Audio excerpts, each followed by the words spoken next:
আজকে আমি চেষ্টা করব শেষ করে দিতে, দেখি করা যায় নাকি। এর আগে আমরা আগের দিন যেখানে ছিলাম ওই স্যাগ দেখতেছিলাম। স্যাগের একটা এক্সাম্পল বাকি ছিল, ওই এক্সাম্পলটা করে আজকে আমরা করোনা মানে আমাদের অসুখ করোনা না, অন্য একটা করোনা ডিসচার্জ বলে একটা কথা আছে, সেটা দেখার চেষ্টা করব। এটা মডেল 5 এর মধ্যেই রাখছি। আমাদের যে মডেল 5 ছিল, এর আগে স্যাগ ছিল, ওর মধ্যে আমি করোনাটাও ঢুকিয়েছি।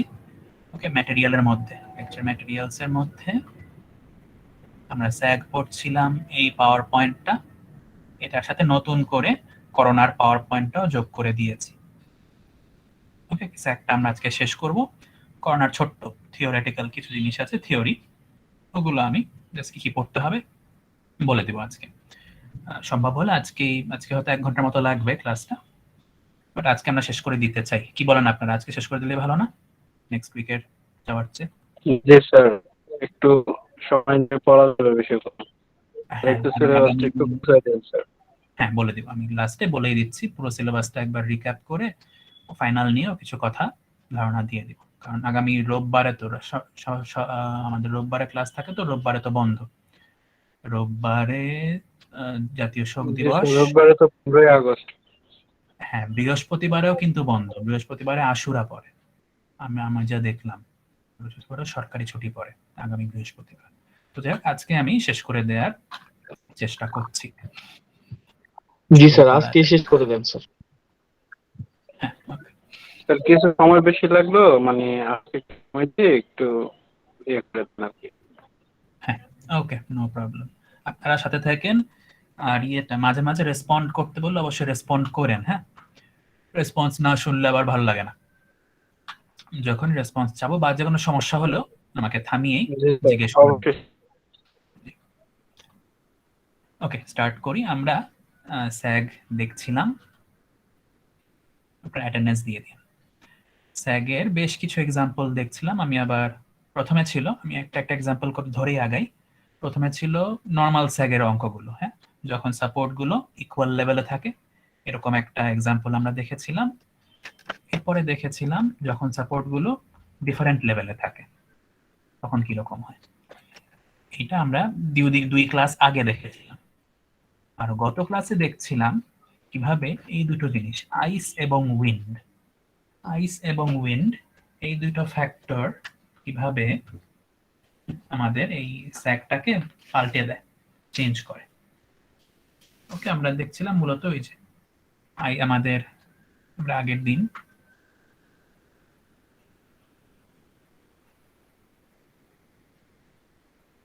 দেখেছিলাম ওই যে ওয়্যারের এই বরাবর আমরা তার নর্মাল যে ওয়েটটা সেটাকে নিচ্ছি, আর আইসের কোনো ওয়েট থাকলে সেটাকে নিচ্ছিলাম, আর উইন্ডের যে ফোর্সটা তাকে আমরা এরকম হরিজন্টালি দেখাচ্ছিলাম।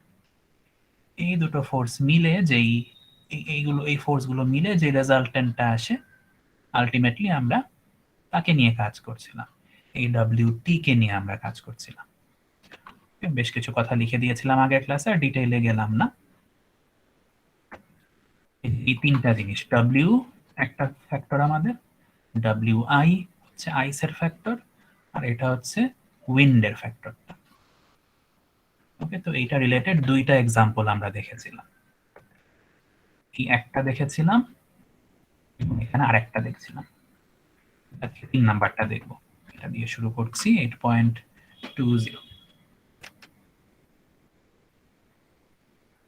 ভালো মতো খেয়াল করবেন, ক্লাসেই বুঝে নেন, ওরকম কঠিন কিছু না, ক্লাসে বুঝলেই কাজটা শেষ। ওকে, শুরু করি। Transmission line has a span of 275 meter. এটাকে আমরা কি দিয়ে লিখতাম বলেন তো? এল দিয়ে স্যার। এল দিয়ে।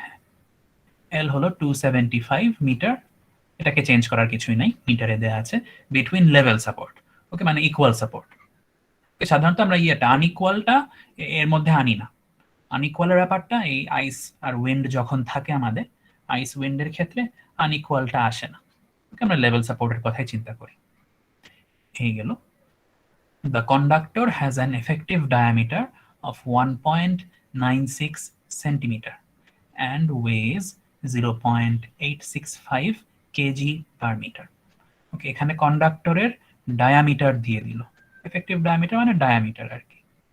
আমাদের তারটার এই ডায়ামিটার দিয়ে দিল। এটা দিয়ে দিচ্ছে 1.96 সেন্টিমিটার। 1.96 সেন্টিমিটার। আমরা এখানে একটু লিখে রাখি, ডায়ামিটারকে ডি দিয়ে লিখছি। ডায়ামিটার হচ্ছে এত মিটার। কেমন? ঠিক আছে? Sir okay. আর এটাকে কি দিয়ে লিখতাম আমরা?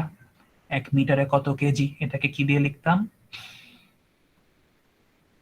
ওয়েট পার লেংথ, এটাকে কি দিয়ে লিখতাম? স্যার ডব্লিউ দিয়ে। ডব্লিউ দিয়ে, রাইট। এটা ছিল আমাদের কন্ডাক্টরের ওয়েট পার ইউনিট লেংথ। এটা আমাদের চেঞ্জ করার কিছুই নাই। 0.865 কেজি পার মিটার, এরকমই হওয়া উচিত। কেজি পার মিটারই আমাদের হওয়ার কথা। Okay, it's ultimate strength is 8060 kg. এটা হচ্ছে আলটিমেট স্ট্রেংথ। আলটিমেটলি এই পরিমাণের 8060 কেজি দিলে, 8060 কেজির কিছু একটা এর মধ্যে দিয়ে ঝুলিয়ে দিলে সে ভেঙে যাবে, এর কথা বলা হচ্ছে। if the conductor has ice coating of radial thickness 1.27 centimeter. Okay, hello sir. জি বলেন। স্যার এখানে যদি কেজি পার সেন্টিমিটার থাকতো তাহলে কি স্যার 100 দিয়ে ভাগ হইতো স্যার? কেজি পার সেন্টিমিটার, ওটা হতে মানে সেক্ষেত্রে আলটিমেট স্ট্রেস বলতে পারতো। হ্যাঁ, আলটিমেট স্ট্রেসটা দিয়ে দিতে পারতো কেজি পার সেন্টিমিটার স্কোয়ার। আগের দিন এরকম একটা ছিল, মনে আছে? আগের দিন কিন্তু আমরা স্ট্রেস জি নিয়ে স্যার, কাজ এরকম করছি। একটা ছিল। হ্যাঁ, ওইখানে যদি এটা দেয়া থাকতো, এটাকে আমাদের কেজি থেকে মিটার, কেজি পার মিটার স্কোয়ারে নিয়ে যাওয়া লাগতো। মানে এইটা করা লাগতো, এত মিটার স্কোয়ার। এই নিচে এটা হচ্ছে 1 সেন্টিমিটার স্কোয়ার, বুঝছেন?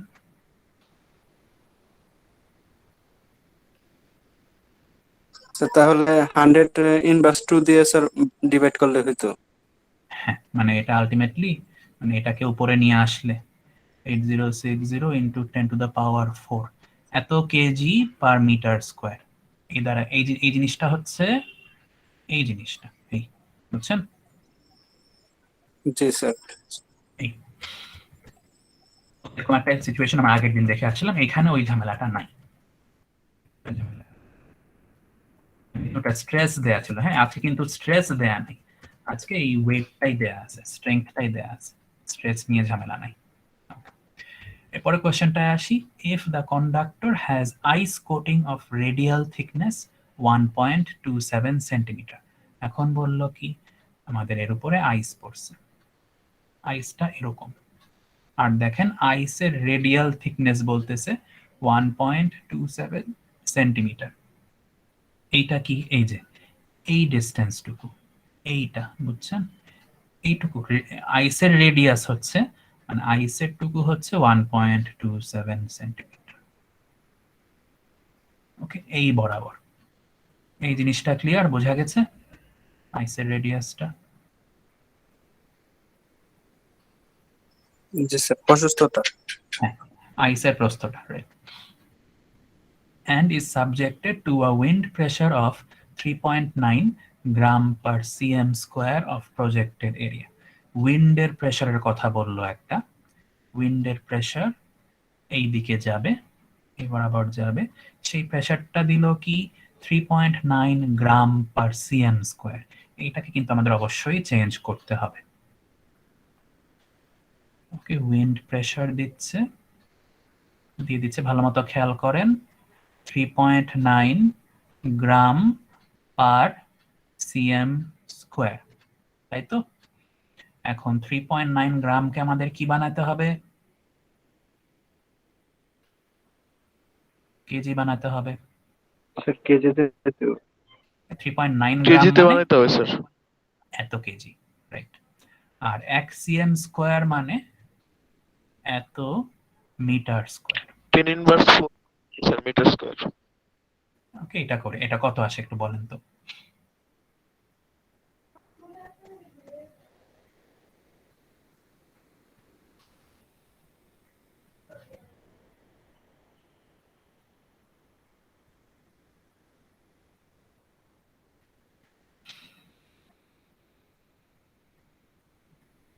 স্যার 39। 39, আচ্ছা 39 কেজি পার মিটার স্কোয়ার, এটা আসছে, আমরা এটা চাচ্ছিলাম। হ্যাঁ, এসআই ইউনিটে 39 কেজি পার মিটার স্কোয়ার দেয়া আছে, এটা দেয়া আছে। ক্যালকুলেট স্যাগ, আচ্ছা স্যাগ বের করতে বললো, স্যাগ একটা জিনিসই বের করতে বলছে এখানে, স্যাগ বের করো for a safety factor of 2, safety factor দিয়ে দিল 2। সেফটি ফ্যাক্টর কার সাথে যাবে? এই জিনিসটার সাথে যাবে না, আলটিমেট স্ট্রেংথের সাথে রিলেশন না সেফটি ফ্যাক্টরের, এখানে লিখে রাখি সেফটি ফ্যাক্টর হলো 2। বোঝা গেছে? সেফটি ফ্যাক্টরটা এখানে কেন লিখলাম, কারণ এই দুটো কিন্তু রিলেটেড একটার একটার সাথে, মনে আছে? আলটিমেটটা এবং সেফটি ফ্যাক্টরটা।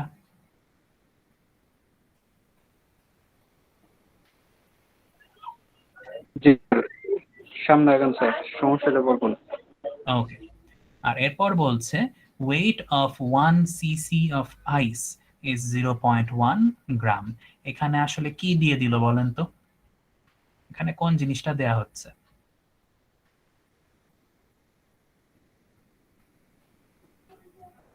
আইসের sir density, WT.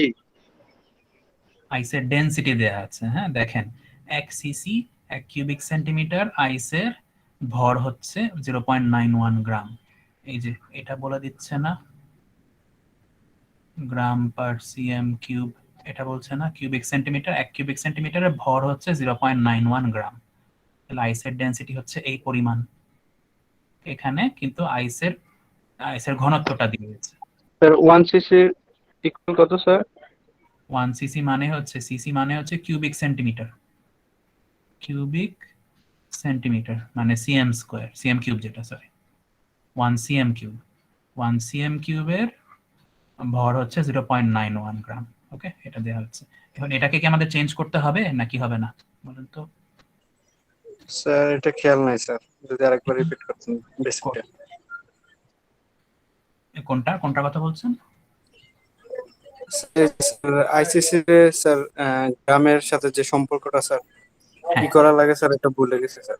হ্যাঁ, আগের দিনও বলেছিলাম ওয়াটারের ঘনত্ব কত, 1 গ্রাম পার সিএম কিউব, ঠিক আছে? আর এটাকে আমরা কেজিতে লিখি কত, 1000 কেজি পার মিটার কিউব। এটাই হচ্ছে কনভার্সন। পানিরটা দিয়ে মনে রাখবেন, পানির ডেনসিটি হচ্ছে 1 গ্রাম পার সিএম কিউব অথবা 1000 কেজি পার মিটার কিউব।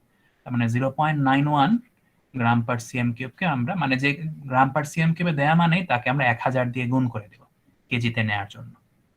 ওকে, যদি আমি 1000 দিয়ে গুণ করি, জি স্যার, এখন মনে থাকলো sir. 910 kg per metre cube.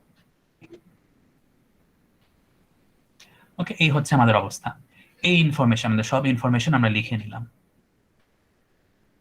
ওকে, সো ফার্স্ট কাজই হচ্ছে আমাদের আমাদের স্যার ইয়ে থেকে, এখানে যদি স্যার 2 সিসি থাকতো তাহলে কি স্যার এই যে 2 টা কি স্যার 0.9 এর সাথে গুণ করে তারপরে 1000 গুণ করতে হইতো?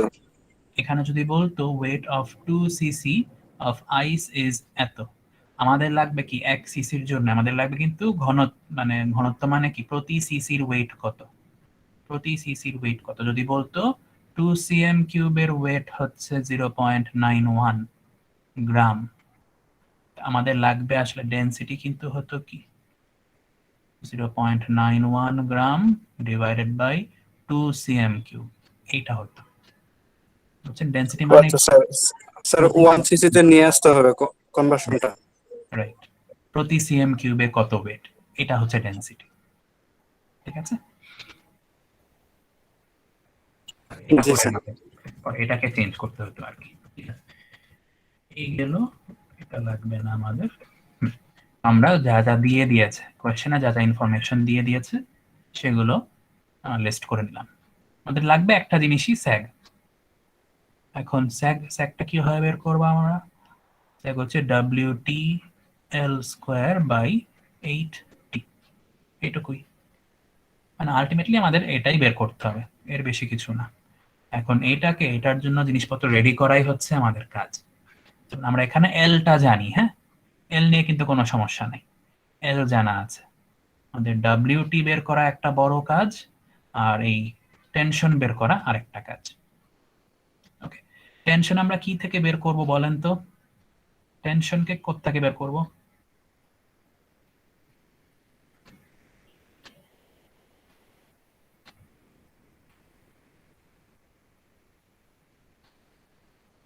স্যার ডি থেকে, না, আর স্যার স্টেট ফ্যাক্টর থেকে স্যার, হ্যাঁ এই যে সেফটি সেফটি ফ্যাক্টর থেকে। সেফটি ফ্যাক্টর থেকে স্যার। এই লাইন থেকে আমরা টেনশনকে বের করব। সেফটি ফ্যাক্টরের মানে এইদিকে দেখাচ্ছি। সেফটি ফ্যাক্টর মানেই ছিল আমাদের আলটিমেট স্ট্রেংথটা অ্যাকচুয়াল টেনশনের কত গুণ। খেয়াল আছে সেফটি ফ্যাক্টর এখানে যেরকম 2 দেয়া আছে, মানে আমাদের আলটিমেট স্ট্রেংথটা এখানে অ্যাকচুয়ালি যে পরিমাণ টেনশন পাচ্ছে তার দ্বিগুণ, মানে এটা আমাদের সেফটি। 2 গুণ ভরসা আছে আমাদের, 2 গুণ সেফটি আছে। ওকে, এটা হচ্ছে এরকম 8060 ডিভাইডেড বাই টেনশন। টেনশন আসতেছে, ভাগ করলে আমি করতেছি এটা 4030 আসবে, 4030 কেজি এরকম আসতেছে। জি স্যার 4030।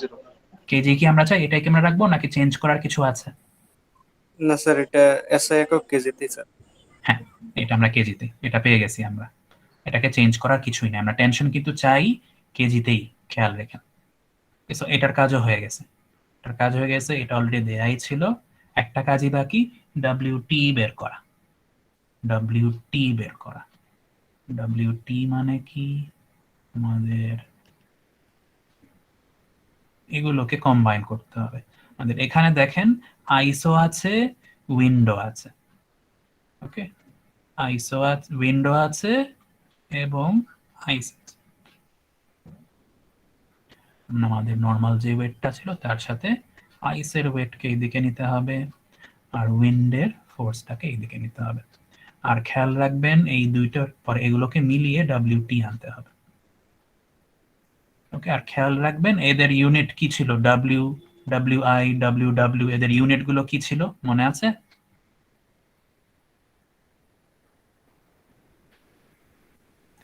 কেজি পার মিটার, প্রতি মিটারে কত কেজি, এগুলোর ইউনিট অবশ্যই হবে কেজি পার মিটারে। আমরা এভাবে খেয়াল রাখবো জিনিসটা ঠিক আছে নাকি। ওকে, শুরু করি আমরা। ডব্লিউ, ডব্লিউ কি, ডব্লিউ কাজ হয়েছে, শুধু ডব্লিউ যেটা, ডব্লিউ কিন্তু আমরা জানি, হ্যাঁ, এবং ঠিক ইউনিটেই জানি। ডব্লিউ আমাদের জানা আছে, ডব্লিউ নিয়ে কোনো সমস্যা নাই। ডব্লিউ হচ্ছে 0.865 কেজি পার মিটার, দেয়া আছে এটা। ওকে, এরপর আসি আইসে। আইসের জন্য কি লাগবে, মানে প্রতি মিটারে আইসের ভর কতটুকু, এটাই না ডব্লিউ আই? বলেন তো, প্রতি মিটারে আইসের ভর কতটুকু, তাই না?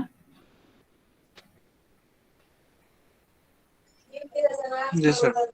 হ্যাঁ, তাহলে এখন আমরা দেখি এই যে ইয়েটা, এই যে তারটার কথা বলা হচ্ছে, মানে এরকম তো তারটা, তারটা তো এরকম, মানে এটা যদি 1 মিটার হয়, এই 1 মিটারে আইস আছে কতটুকু, এটা আমাদের বের করতে হবে। সেটা কি, আমরা আইসের ঘনত্ব দিয়ে দিছি, এটা হচ্ছে আইসের ডেনসিটি। আইসের ডেনসিটির সাথে আইসের ভলিউমটাকে গুণ করতে হবে। ওকে, আইসের ডেনসিটি ইনটু আইসের volume, okay, over 1 kg, over 1 metre, over 1 metre দূরত্ব, মানে 1 মিটার দূরত্বের উপরে ভলিউমটা কত সেটা বের করতে হবে। ওকে, আইসের ডেনসিটি 910 দেয়াই আছে। আইসের ভলিউম কি পরিমাণ একটু খেয়াল করেন তো, আইসের ভলিউম কি, এইটুকু ভলিউম না? ওকে, এই এরিয়াটাকে আমি যদি 1 দিয়ে গুণ করি তাইলে আইসের এরিয়াটা চলে আসে না, বুঝতেছেন? স্যার আরেকবার রিপিট করুন স্যার। জি, আমাদের লাগবে আইসের ওয়েট, আইসের ওয়েট দরকার। ওয়েট মানে হচ্ছে ডেনসিটি ইনটু ভলিউম, ভর মানে হচ্ছে ঘনত্ব ইনটু ভলিউম যেটা, সেটা। তো এখন ঘনত্ব দিয়ে দেয়া আছে 910, আইসের ঘনত্ব দিয়ে দেয়া আছে, এটা নিয়ে কোনো সমস্যা নাই। আইসের ভলিউমটা লাগবে, 1 metre length of metre length অনুযায়ী, মানে 1 মিটার লেন্থের উপর আইসের ভলিউম কতটুকু, মানে এই যে এই নীল পোর্শনটা যেটাকে আমি শেড করে দিলাম, এই নীল পোর্শনটুকুর ভলিউম কত। এই নীল পোর্শনটা তো পুরো এরিয়া জুড়ে আছে, হ্যাঁ, মানে আমি যদি ডটেড করে রাখি পুরো জিনিসটার মধ্যে, পুরো ক্রস সেকশনটা জুড়েই এই নীল পোর্শনটা আছে না ভিতর দিয়ে, 1 মিটার লেন্থ উপরে, 1 মিটার লেন্থ জুড়ে ভিতরে জিনিসটা তো এরকম নাকি? বুঝতেছেন কি বলতে চাচ্ছি? ওকে, তো আমাদের এই নীল জায়গাটুকুর, আমি আমাদের এই পুরো নীল জায়গাটুকুর পুরোটাই হয়ে গেল আমাদের, এখন হবে এই নীল জায়গাটুকুর ভলিউম বের করতে হবে। ঠিক আছে, সেটার জন্য আমরা কি করতে পারি, আমরা এই যে আমরা আগের দিনও করেছিলাম, ভলিউম মানে হচ্ছে area into length, cross section area, volume মানে হচ্ছে এরিয়া ইনটু লেংথ। ক্রস সেকশনের এরিয়া কতটুকু, এতটুকু না আইসের, 1.27 সেন্টিমিটার দেয়া, তো আমাদের এই পোর্শনটুকুর এরিয়া লাগবে। ওকে, এই যে এইটুকু বাহিরে আর এইটুকু ভিতরে, মানে আমাদের এই যে লাল পোর্শনটার, এই লাল পোর্শনটার এরিয়া লাগবে।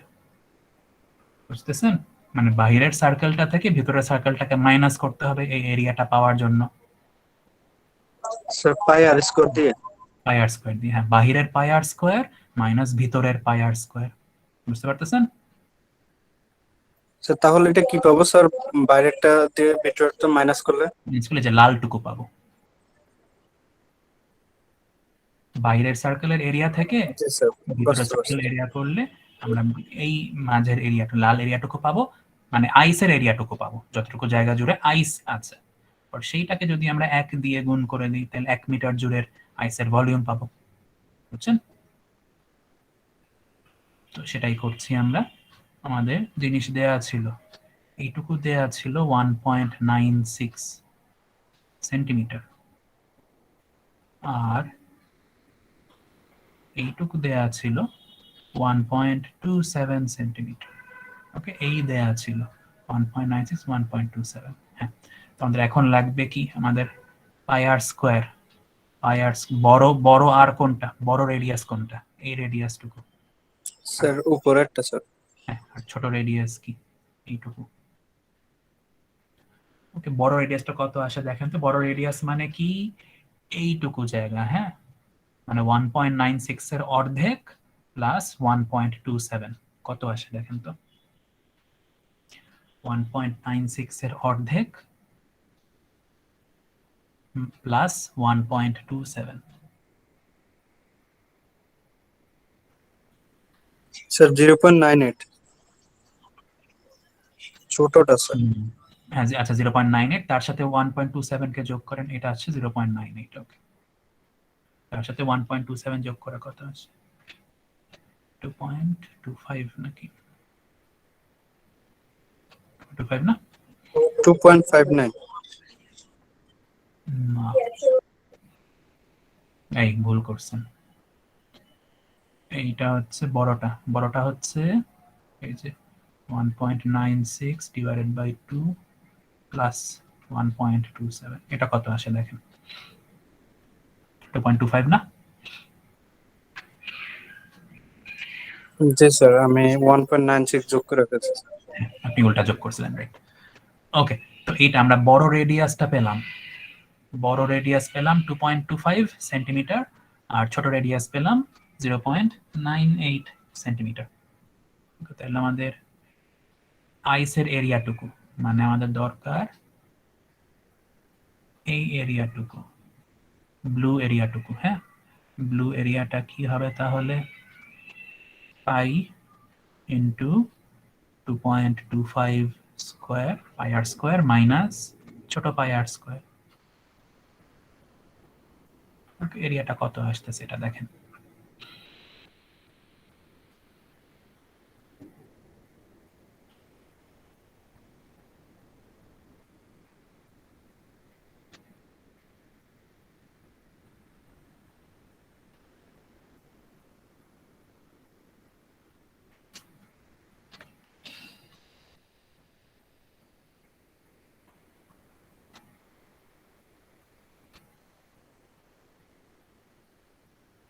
Sir 12.98 sir. 12.98 CM square, centimetre square আসতেছে। হ্যাঁ, আমরা কিন্তু সেন্টিমিটারই রাখছিলাম। সেন্টিমিটার স্কোয়ারে কিন্তু আমরা আসলে কাজ করতে পারবো না, মিটার স্কোয়ারে যাওয়া লাগবে। মানে মিটার স্কোয়ারে নিয়ে গেলে ওই এটা আসবে। হ্যাঁ, to the power -4 metre square. ঠিক আছে এ পর্যন্ত?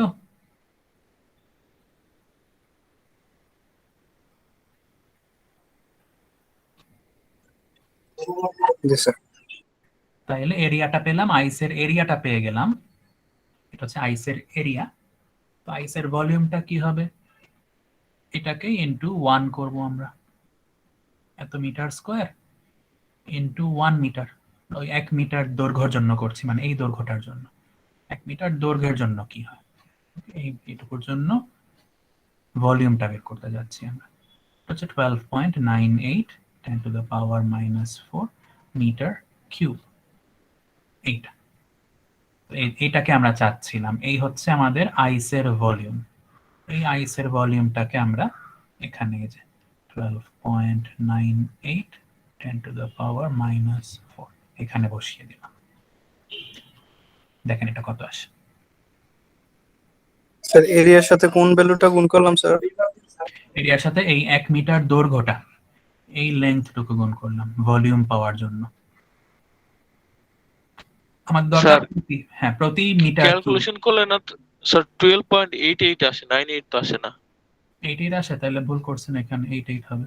হতে পারে। 88 আসে স্যার। ওকে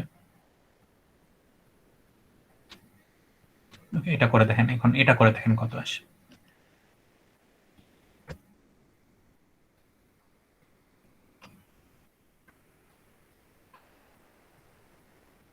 স্যার কোনটা করবো এখন?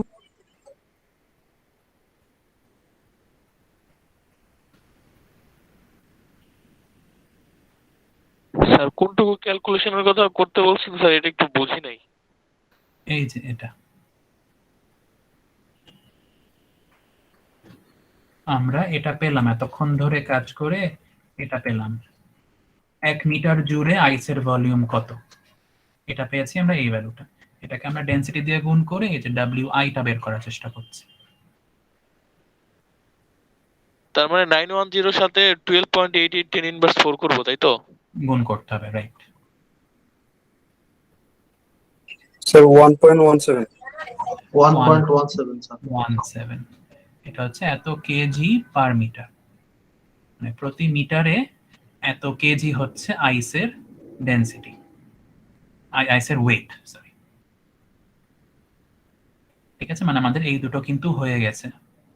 খেয়াল করছেন, আমাদের এই পার্টটা হয়ে গেছে। ডাব্লিউ দেয়াই ছিল, ডাব্লিউ নিয়ে কোনো ঝামেলা ছিল না, এটা ছিল ডাব্লিউ। এখন আমরা WI বের করলাম। ঠিক আছে, বাকি থাকলো এই পোর্শনটা, উইন্ডের পোর্শনটা। উইন্ডের পোর্শনটা কি হবে? উইন্ডের পোর্শনটা লাগবে কিন্তু কেজি পার মিটারে। আমাদের যে প্রেসারটা দেয়া ছিল 39 কেজি পার মিটার স্কোয়ার, এটা উইন্ড প্রেসার দেয়া ছিল 39 কেজি পার মিটার স্কোয়ারে দেয়া ছিল। আগের দিনই বলেছিলাম এটায় আসার জন্য আমাদেরকে এই প্রেসারটাকে কেজি পার মিটার আনার জন্য, মানে আমরা যেটা ডব্লিউ পাওয়ার জন্য উইন্ড প্রেসারকে ডায়ামিটার দিয়ে গুণ করতে হবে। ডায়ামিটার, এই ফর্মুলাটা আগের ক্লাসের শুরুতে লিখে দিয়েছিলাম। উইন্ড প্রেসার থেকে উইন্ডের ফোর্সে আসার জন্য আমরা তাকে ডায়ামিটারটা, মানে আমাদের আমাদের তারের যে ডায়ামিটার, তারের ডায়ামিটার দিয়ে গুণ করে থাকি। ওকে, তো উইন্ডের প্রেসার যেটা ছিল 39 KG per metre square, 39 KG per metre square into wind কিন্তু কাজ করবে এই পুরো পুরো যে এটা, স্যার সম্পূর্ণ ডায়ামিটারটা নিয়ে দিয়ে গুণ করবো? রাইট, সম্পূর্ণটার উপরেই তো উইন্ড কাজ করছে। আইস যে এসে পড়ছে এই পুরো তারটার উপরেই তো উইন্ড এসে ধাক্কা দিচ্ছে। হ্যাঁ, তো এই পুরো ডায়ামিটারটা, পুরো ডায়ামিটার আমরা অলরেডি বের করে ফেলছি না, 2.25 সেন্টিমিটার। এটা 2.25 সেন্টিমিটার, এটাকে 2.25 সেন্টিমিটারের সাথে গুণ করে দিলাম। কত আসে?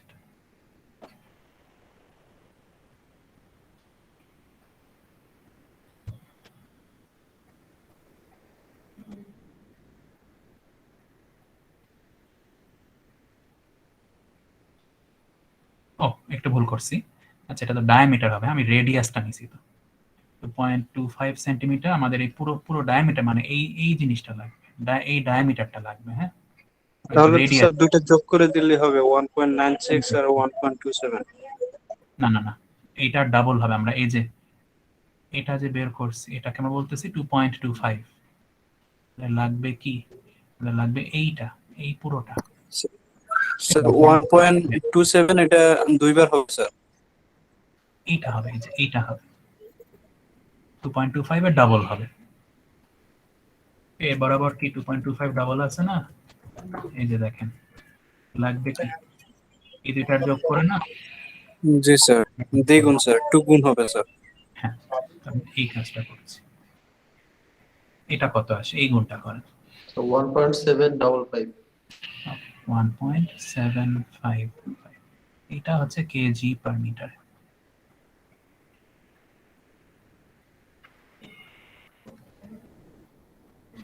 ঠিক আছে, এই পর্যন্ত আসলো। এখন দেখেন আমাদের ডাব্লিউ এর তিনটা জিনিসই চলে আসছে।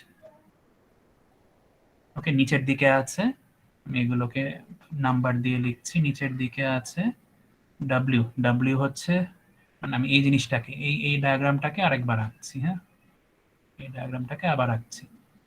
নিচের দিকে আছে W plus W I. W W ছিল এটা, plus W I 1.17। 1. Hello sir, জি বলেন।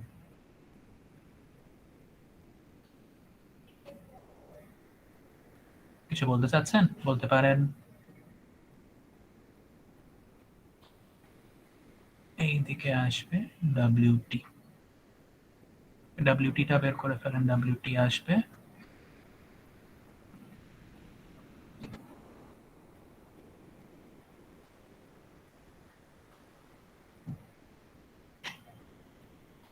এটা।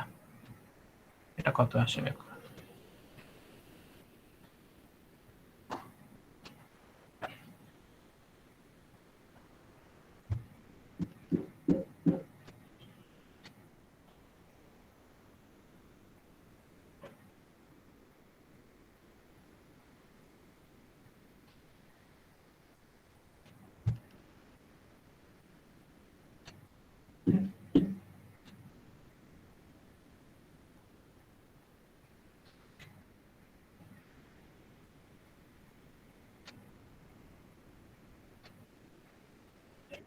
So 2.68.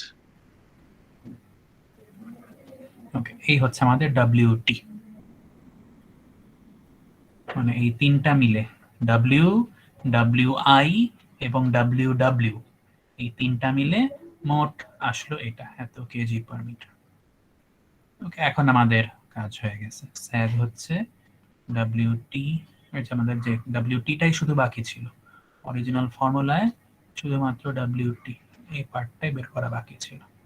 স্যাগ হচ্ছে ডাব্লিউটি এল স্কোয়ার বাই 8টি। ডাব্লিউটি এর ভ্যালু হচ্ছে 2.68। এল এর ভ্যালু দেয়া ছিল এই যে 275, আর টি এর ভ্যালু বের করেছিলাম আমরা 4030।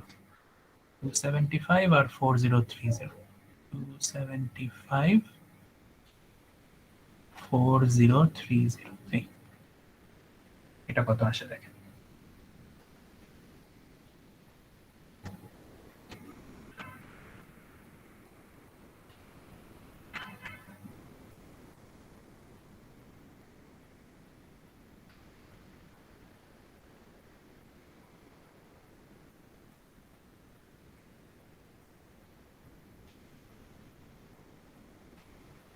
স্যার 5000 না, 5000 জীবনেও হবে না। আচ্ছা 6.28. ওকে, এটা হতে পারে। হ্যাঁ, স্যার আমার একটা ভ্যালু মিস হয়েছে, সরি। ওকে, এটা হতে পারে। রাইট, 6.28 মিলছে নাকি দেখি। হ্যাঁ, 6.3 আছে आंसर। 6.28ই হচ্ছে আমাদের आंसर। ওকে, এই एग्जांपलটা একটু লম্বা ছিল, দেখেন। ওকে, আমি আবার আমরা কমপ্লিট করলাম। আমি পুরো জিনিসটা একটু শর্ট করে বলে দিচ্ছি। আমাদের বেশ কিছু জিনিস দিয়ে দিয়েছিল। প্রথমে আমাদের কাজ হচ্ছে তাদেরকে প্রপার ইউনিট মোতাবেক নিয়ে আসা, এসআই ইউনিট মোতাবেক গুলো নিয়ে আসা, ঠিক আছে। তো এখানে আমাদের মোট মেইন ইস্যু হচ্ছে আমাদের এই একটা কাজ হচ্ছে আমাদের টেনশন লেংথ দেয়া ছিল, লেংথ নিয়ে কোনো সমস্যা নাই, টেনশনকে বের করতে হয়েছে ছোট্ট একটা ফর্মুলা দিয়ে। এই হচ্ছে টেনশনের ফর্মুলা, এটা দিয়ে আমরা টেনশন বের করেছি। মূল কাজটা এখানে মূল কাজটা হচ্ছে ডব্লিউটি বের করা। ডব্লিউটি বের করাটাই সবচেয়ে বড় কাজ এখানে। ডব্লিউটি বের করার জন্য আমাদের 3 টাইপের ডব্লিউ নিয়ে কাজ করা লাগছে। একটা হচ্ছে তারের নিজের ওয়েট, আর একটা হচ্ছে আইসের ওয়েট, আর একটা হচ্ছে উইন্ডের ওয়েট, উইন্ডের ফোর্স আর কি। এই 3টা জুড়ে করা লাগছে। ওয়্যারের নিজের ওয়েট এমনিতেই দেয়া থাকে 0.865 কেজি পার মিটার। আইসের ওয়েটকে আমরা বের করেছি ভলিউম ইনটু ডেনসিটি, এই কাজটা করে। ভলিউম মানে 1 মিটার জুড়ে ভলিউম। আমাদের একটু কেয়ারফুল থাকতে হবে কি কি রেডিয়াস দিয়ে দিছিল, কি কি কোন কোন দৈর্ঘ্য এখানে দিয়ে দিছিল, সেখান থেকে আমাদের আইসের ভলিউমটা বের করতে হবে। আইসের ভলিউম হচ্ছে এখানকার নীল ভলিউমটুকু। নীলটুকুর যে এরিয়াটা আসছে সেটাকে আমরা 1 দিয়ে গুণ করে দিলেই, 1 মিটার লেংথ দিয়ে গুণ করে দিলেই আইসের ভলিউমটা দরকার বের হয়ে যায়। আমাদের নীল রঙের যে ভলিউমটা আছে সেটা লাগবে এখানে। এখানে বসিয়ে দিলে আইসের ওয়েট বের হয়ে গেল, আইসের ওয়েটটা বের হয়ে গেল। এরপর বাকি থাকলো উইন্ড। উইন্ডের জন্য ফর্মুলা ছিল উইন্ডের যে প্রেসার, উইন্ডের প্রেসার ইনটু তারের ডায়ামিটার। উইন্ডের প্রেসার দেয়াই ছিল 39, 39কে আমরা গুণ করেছি এই পুরো তারের ডায়ামিটার দিয়ে। পুরো তারের ডায়ামিটার হচ্ছে, এই যে রেডিয়াস ছিল 2.25 সেন্টিমিটার, ডায়ামিটার হবে 2.25 সেন্টিমিটারের দ্বিগুণ। ওকে, এটা করে উইন্ডটা চলে আসলো, উইন্ডেরটা চলে আসলো। এটা পেয়ে যাওয়ার পরে আমরা এদের দুজনকে, এই 3টা ডাব্লিউ কে কম্বাইন করে টোটাল ডাব্লিউ বের করলাম। টোটাল ডাব্লিউ বের করলাম, তাকে জাস্ট ফর্মুলায় বসাই দিলাম। ওকে, এটা সবচেয়ে লেংদি, আমাদের এই এক্সাম্পল গুলোর মধ্যে সবচেয়ে বড় সড় ছিল এইটাই। দেখেন কারো কোনো কনফিউশন থাকলে বলেন।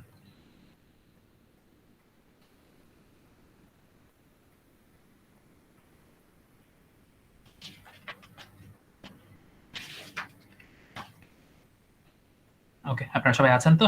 আছেন তো আমার সাথে? জি স্যার, জি, আছে স্যার। স্যার। ওকে, তো এই গেল আমাদের স্যাগ চ্যাপ্টারটা এই পর্যন্তই।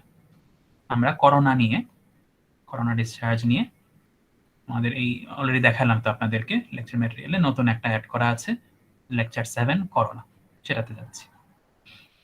Lecture 7 corona.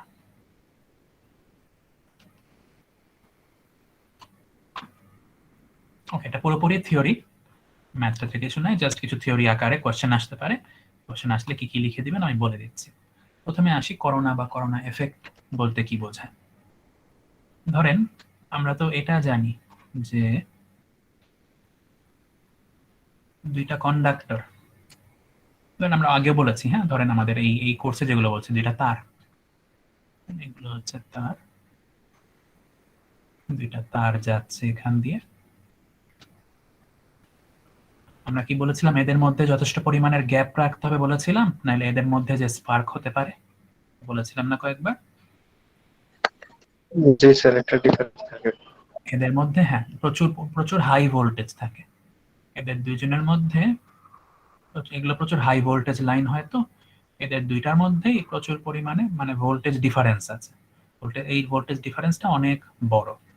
এখানকার মাঝের যে বাতাসটা আছে সেই বাতাসের মধ্যে দিয়েও এই ভোল্টেজটা ডিসচার্জ হয়ে যেতে পারে। এরকম একটা ডিসচার্জের ঘটনাকে আমরা বলছি করোনা ডিসচার্জ।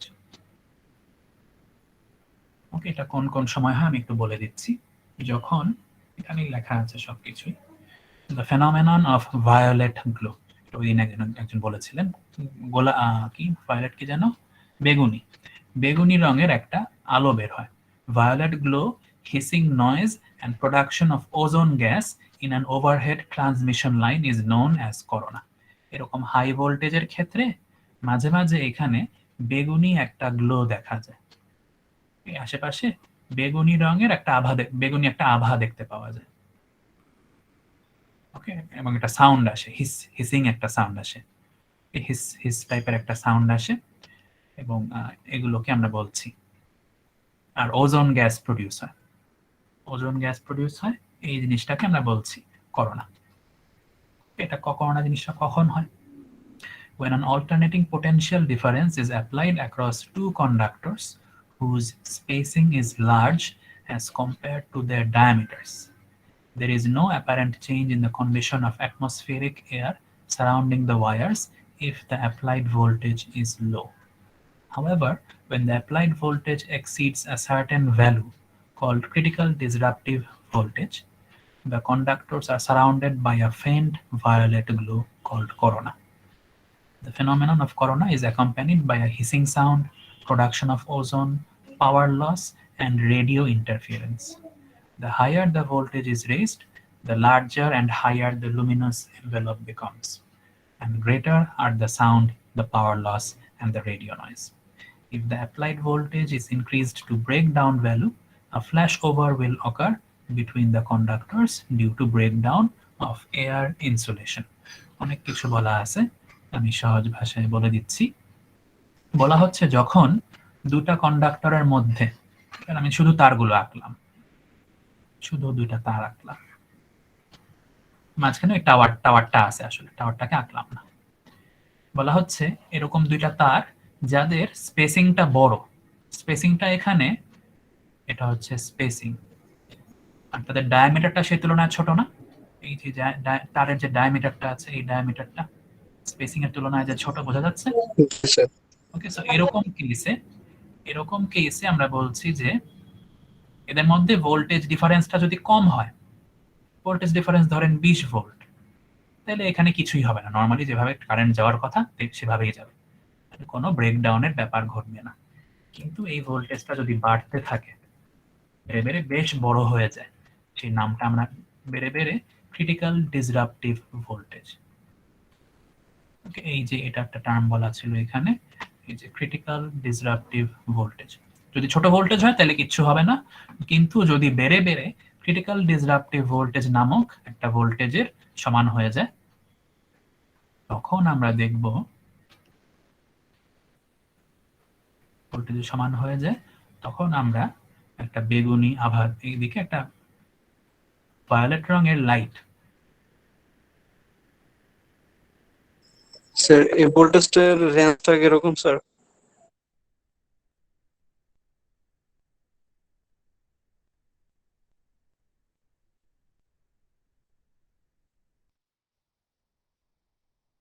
তারের চারপাশে, তারের পাশাপাশি একটা ভায়োলেট রঙের হালকা একটা কালার দিতে পারবে, প্রডিউস হয়। এখানে ওজোন গ্যাস হচ্ছে O3, ওজোন গ্যাসের ফর্মুলা হচ্ছে O3, অক্সিজেন টাইপের একটা গ্যাস, 3টা অক্সিজেন দিয়ে বানানো। ওজোন গ্যাসটাও প্রডিউস হয় এখানে। ওকে, এছাড়াও এই কারণে এর মধ্যে দিয়ে যে পরিমাণ পাওয়ার যাওয়ার কথা, এই লাইন দিয়ে যে পরিমাণ পাওয়ার যাওয়ার কথা, তার কিছুটুকু পাওয়ারই ইউজ হচ্ছে এই বেগুনি কালারটা প্রডিউস করতে, সো এখানকার পাওয়ারটা কমে যাচ্ছে। সো এটা আমাদের জন্য খারাপ।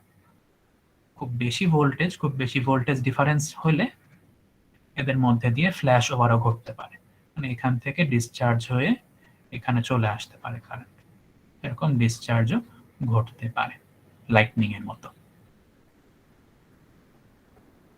ওকে, এখানে বলেছে ফ্ল্যাশ ওভার উইল অকার। এটুকু বোঝা গেছে? বলেন তো।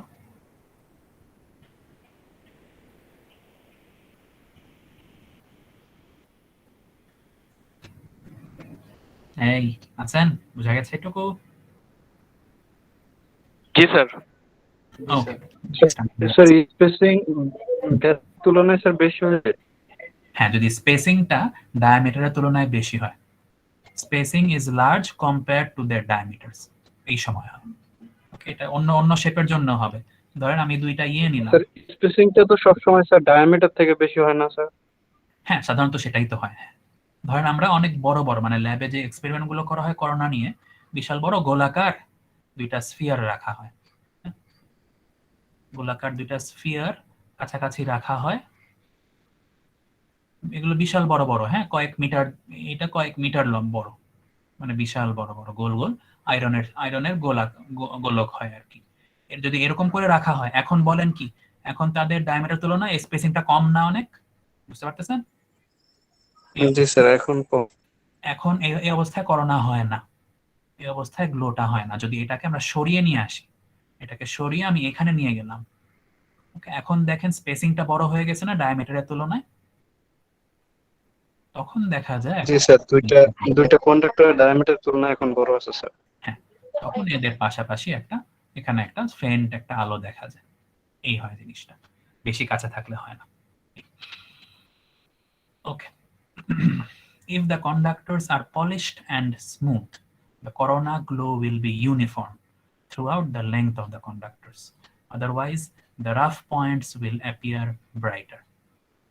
With DC voltage, there is difference in the appearance of the two wires.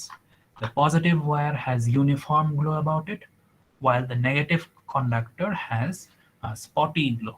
আচ্ছা, এখানে বললো কন্ডাক্টর গুলো যদি পলিশড এবং স্মুথ হয়, ওকে, তারা খুব শাইনি হয়, তাহলে করোনা গ্লোটা ইউনিফর্ম হবে through out the length of the কন্ডাক্টরস। ধরেন এই আমাদের যে তারগুলো নিয়ে কথা বলছিলাম, তারগুলো যদি পলিশ করা থাকে, স্মুথ টাইপের হয়, তাহলে আমি যেটা করেছি এরকম হবে, পুরো তার জুড়েই একটা ইউনিফর্ম গ্লো দেখা যাবে। এই তারগুলো যদি স্মুথ হয়, এরকম গ্লো দেখা যাবে। আদারওয়াইজ যদি এরকম না হয়, ধরেন নিচেরটা যদি রাফ হয়, কিছু কিছু জায়গায় কম দেখা যাবে, কিছু জায়গায় বেশি দেখা যাবে। যেমন এতক্ষণ কম দেখা যাচ্ছিল, এই জায়গাটায় বেশি দেখা যাচ্ছে, এই জায়গাটায় বেশি দেখা যাচ্ছে, আর বাকিগুলো দেখা যাচ্ছে না। তখন আমরা বুঝে নিব যে তারের এই পার্টটুকু কোনো কারণে রাফ, ওকে, তারের এইটুকু রাফ আর এইটুকু জায়গাও রাফ। বুঝা কন্ডাক্টর যদি স্মুথ হয় তাহলে জিনিসটা ইউনিফর্ম হবে, যদি রাফ হয় তাহলে এটা ওই জায়গায় বেশি দেখা যাবে, বাকি জায়গায় কম দেখা যাবে। স্যার ক্রিটিক্যাল ভোল্টেজটা স্যার এটা কিভাবে ধরে বা এটা একটা ফর্মুলা আছে। ক্রিটিক্যাল ভোল্টেজটা মানে বলতে বোঝানো হচ্ছে যেই ভোল্টেজ হলে করোনা দেখা যাচ্ছে, মিনিমাম যে ভোল্টেজের জন্য এই ভায়োলেট রঙের গ্লোটা দেখা যাচ্ছে। এই দুটোর পার্থক্য কতটুকু? ধরেন এই দুটা ধরেন 20 ভোল্টে কিছুই হয় না, 2000 ভোল্টে নিয়ে গেলে এরকম হালকা একটা আভা দেখতে পাওয়া যায়। তো এই দুটো কন্ডাক্টরের জন্য 2000 ভোল্ট হচ্ছে ক্রিটিক্যাল ডিসরাপটিভ ভোল্টেজ। বুঝা গেছে? জি স্যার, বুঝতে পারছি, যে ভোল্টেজে এখানে করোনা তৈরি হইতেছে, যে ভোল্টেজে করোনাটা দৃশ্যমান হচ্ছে, দেখতে পাচ্ছি আমরা। ওকে, আর যদি ডিসি ভোল্টেজ হয়, হ্যাঁ, এতক্ষণ আমরা এসি নিয়ে কথা বলছিলাম, ট্রান্সমিশন লাইন মানেই তো এসি ভোল্টেজ। যদি এখানে এসির বদলে, কারণ এই গোলকগুলোতে আমরা এসির বদলে ডিসি দিলাম, এটাতে পজিটিভ ডিসি ভোল্টেজ দিচ্ছি, পজিটিভ ডিসি আছে, এখানে নেগেটিভ ডিসি আছে। এই ক্ষেত্রে ডিসির জন্য, পজিটিভের জন্য, ডিসির ক্ষেত্রে পজিটিভের চারপাশে বলতেছে কি, পজিটিভ ওয়্যারের ইউনিফর্ম গ্লো আছে, নেগেটিভ ওয়্যারের স্পটি একটা গ্লো আছে। ওকে, পজিটিভ ওয়্যারের চারপাশে ইউনিফর্ম, মানে এরকম ইউনিফর্ম একটা গ্লো পাওয়া যায়, পজিটিভটার চারপাশে ইউনিফর্ম। আচ্ছা, এটাও তো ঠিক হচ্ছে না, ইউনিফর্ম একটা গ্লো পাওয়া যাচ্ছে, হ্যাঁ, এরকম একটা গ্লো পাওয়া যাবে পজিটিভের চারপাশে। আর নেগেটিভটার চারপাশে একটা স্পটি গ্লো পাওয়া যাবে। স্পটি মানে মাঝে মাঝে বেশি, মাঝে মাঝে কম।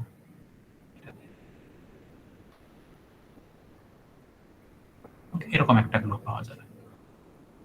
পজিটিভ যেটা, সেটা একটা ইউনিফর্ম গ্লো পাওয়া যাচ্ছে, নেগেটিভ যেটা সেটা মাঝে মাঝে কম, মাঝে মাঝে বেশি, এরকম। ওকে, এটা হচ্ছে ডিসির জন্য। আর এসি হলে তো কি হবে অলরেডি বললাম। আচ্ছা, নেক্সট পেজে যাচ্ছি। কেন হয় এই জিনিসটা, কেন হয়, কি হয় সেটা আমরা বুঝলাম। এখন আমরা আসছি theory of corona formation. Corona জিনিসটা, এই আলোটা কেন আসছে। দেখেন প্রথমে বলা আছে some ionisation is always present in air due to cosmic rays, ultraviolet radiations and radioactivity. Therefore, under normal condition, the air around the conductors contains some ionized particles, that is free electrons and positive ions and neutral molecules. আচ্ছা, বলা হচ্ছে মাঝখানে যে বাতাসটা আছে এটা কেন হচ্ছে সেটা আমরা জানতে চাচ্ছি। বলা হচ্ছে এই যে মাঝে যে বাতাসগুলো আছে, এই দুটো তারের মধ্যে যে বাতাসগুলো আছে, সেই বাতাসে প্রাকৃতিকভাবেই কিছু পজিটিভ আয়ন কিছু নেগেটিভ আয়ন হয়ে থাকে। এটা কিভাবে হয় বলতেছে ওই কসমিক রে, পৃথিবীর বাইরে থেকে রেডিও অ্যাক্টিভ রে আসতে পারে, পৃথিবীর মধ্যেও রেডিও অ্যাক্টিভিটি থাকতে পারে, নিউক্লিয়ার এনার্জি যেটা থাকে, সেসব বিভিন্ন কারণে এদের মধ্যে অনেক এই জায়গাটা এই বাতাসের মধ্যেও বেশ পজিটিভ আয়ন নেগেটিভ আয়ন থেকে থাকে। এটা প্রাকৃতিকভাবেই হয়। When a potential difference is applied between the conductors, potential gradient is set up in the air, which will have maximum value at the conductor surfaces. Under the influence of potential gradient, the existing free electrons acquire greater velocities. আচ্ছা, যখন